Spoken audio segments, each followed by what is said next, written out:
It's the 11th of July 2012 and this is your Primetime News Bulletin. A very good evening. I'm Shane Silva. A very good evening. I'm Mahina Bongso. What are the stories making headlines tonight? Well, here's a look. The Champions torch arrives in Negombo amidst much public support. The President says that the Northern Provincial Council election will be held in September next year. And can more people be recruited to the state service? As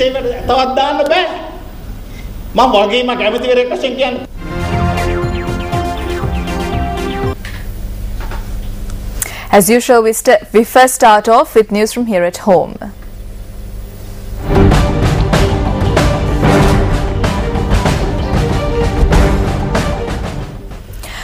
President Mahinda Rajapaksa has stated that Northern Provincial Council elections will be held in September next year. The President, in an interview with India's The Hindu newspaper, said that the government is systematically working towards holding this election. In an interaction at Temple Trees, President Mahinda Rajapaksa said that there were several issues that need to be resolved ahead of holding elections, the primary one being the electoral lists. The President said that people who escaped from the grips of the LTTE during the conflict need to be accommodated in the lists. The second issue is the rehabilitation and resettlement process, which is expected to be completed soon. President Mahinda Rajapaksa, when questioned over the glaring visibility of the army in all walks of life in the north, stated that he had instructed that the army should be visible only when required. Clarifying for the first time what 13 plus was, the President said that what he meant by going beyond the 13th Amendment was the creation of a Senate. The President reiterated that the creation of a Senate and the fleshing out of a solution needed to come from Parliament. The BBC reported that a survey conducted by an Indian magazine has revealed that there is one soldier for every 5 individuals in the northern province of Sri Lanka. The BBC reported that a special reporter for the Economy and Politics magazine who engaged in a tour of the country had stated that at least 180,000 soldiers have been deployed in the north. He has come up with this figure based on information from the Defence Secretary and government and military websites. The report reveals that this number further increased to around 198,000 when taking into consideration the number of naval and Air Force personnel deployed in the area.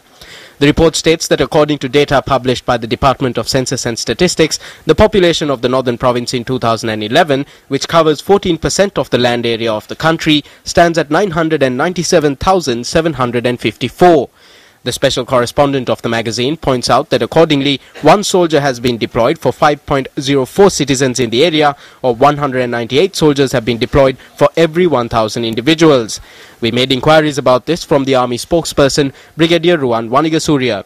He stated that he rejects the statistics. The Army spokesperson said that only around 18,000 personnel from all 3 forces were deployed in the Jaffna Peninsula. Senior Minister of Human Resources D.E.W. Gunasekara says that it is not possible to recruit more employees to the state service. He made this statement during an event in Colombo yesterday. There are 1.3 million employees in the state service. We cannot recruit any more. As a responsible minister, I would like to say that during these 5 years, we increased this figure from 600,000 to 1.3 million.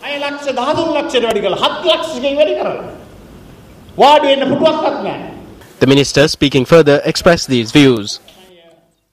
The concept is that the government should withdraw from economic activity, allow capital inflows and create market space, and all that the government should do is rule the country with the police and the army. This is what J.R. Jayawardena did from 77 onwards, more or less. Now the capital is flowing in. If you take a look at the newspapers, you could see how banks, insurance companies, leasing companies and other companies are coming together. The black money flows in. This money is flowing into the stock market as well. The owners of this black money are now holding official positions in ministries. They are even knocking on the doors of Parliament and seeking ministerial positions. This is the situation today. The 69th anniversary of the Sri Lanka Communist Party was celebrated at the party headquarters yesterday. Senior Minister of Human Resources D.E.W. Gunasekara presided at the occasion. Websites have been the main topic of discussion over the past few weeks. Now, the main reason for this was the allegation levelled at the Sri Lanka Mirror and Sri Lanka X news websites on the possession of anti-state material. Following this incident, the attention of many has been drawn towards the issue of websites that are used for mudslinging and character assassination. It has been revealed that many of these websites that carry out baseless attacks do not have sources or use fictitious sources to peg their stories. Some even go to the extent of attempting to compare this sort of reporting to WikiLeaks. However, it must be kept in mind that WikiLeaks founder Julian Assange never targeted individuals without solid sources. WikiLeaks used documented evidence and trusted sources in its reporting. Reporting on the private lives and activities of political opponents in a distorted manner instead of challenging them through intellectual discourse has given rise to criticism from all quarters. These websites have not stopped at politicians who have opposing views but have constantly thrown mud at famous personalities.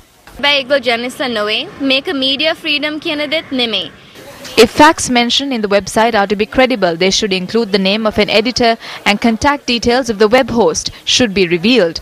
They should first ask us if the report they are to publish is correct or not. The decision taken by the government to ban such websites is a positive step. News First has always spoken the truth in matters pertaining to me. News First තමයි මං වෙනුවෙන්ම ඇත්ත ප්‍රකාශ කරේ හැමතිස්සම. තමුන් පළ කරන ප්‍රවෘත්තිය ගැනවත් වගකීමක් ගන්න බැරි මාධ්‍ය ශිල්පීන් විදියට මාධ්‍ය වැටෙනවා නම් If there are journalists who are not willing to accept responsibility for the articles published by them, we request such journalists not to act in such a shameful manner. I am speaking as an artist on behalf of other artists. We have no personal grudge on anyone. I am speaking as an award-winning actress. We need to condemn this mudslinging irrespective of whom it is directed at. We need new laws to deal with these issues. ඒක තමයි කෙරෙන්න ඕනේ කියලා මම විශ්වාස කරනවා. සියලු දෙනාම මේ ප්‍රසිද්ධ චරිතයක් ඉන්නවා නම් මේ හැම දෙයකටම ගොදුරු වෙච්ච අය මමත් එහෙම ගොදුරු වෙච්ච කෙනෙක්. Several famous persons have been victimized by this. After my father's demise, unfortunately several personal matters were publicized. This was a shameless attempt by websites to character assassinate me. You can call that media freedom. There are several websites that sling mud at women.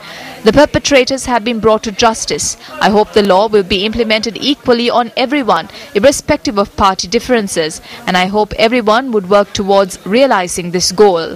කරයි කියන බලාපොරොත්තු මට තියෙනවා. The frequently asked question today is whether this is media freedom.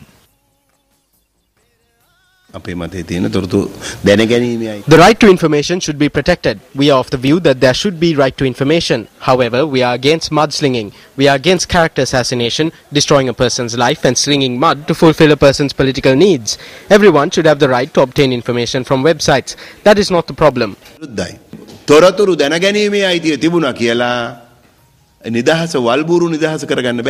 just because there is the right to information, no one can exploit that freedom. There is freedom in the media, but if that freedom is exploited, that is not freedom. Therefore, the media and every website should protect the common media ethics and values. While demanding media freedom, certain individuals engage in acts that are harmful to democracy and good governance. These websites that threaten a person's rights and democracy itself may pave the way for even media institutions that operate in a fair and unbiased manner to be regulated.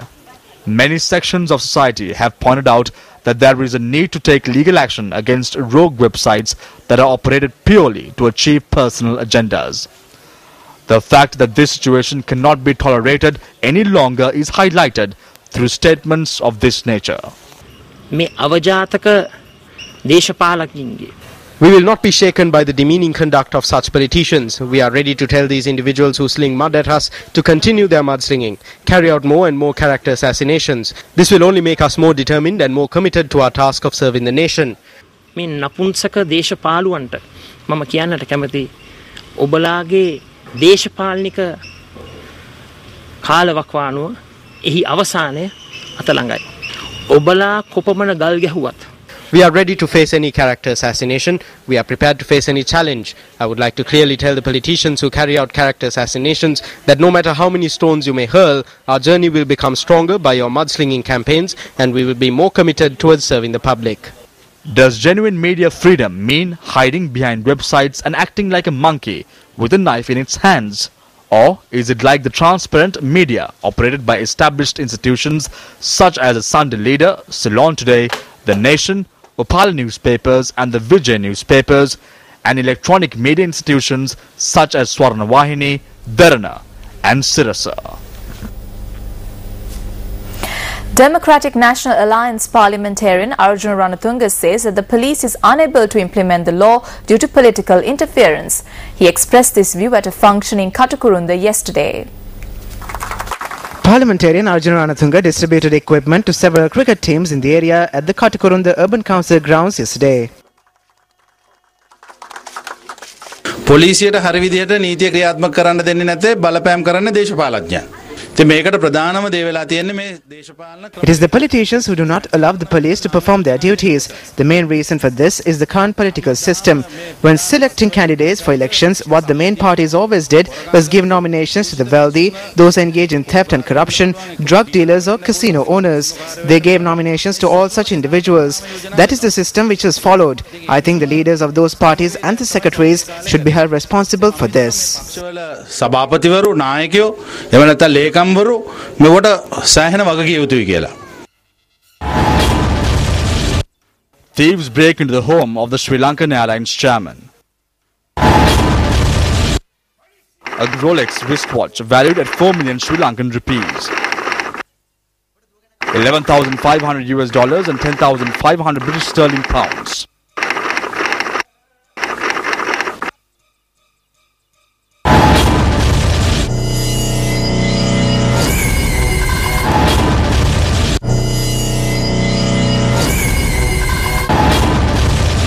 Did the chairman of the Sri Lankan Airlines violate exchange control laws?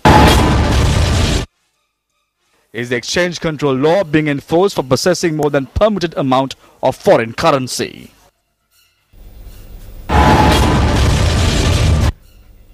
Time now to take a look at the newspaper cartoon of the day, which we selected from amongst today's English newspapers.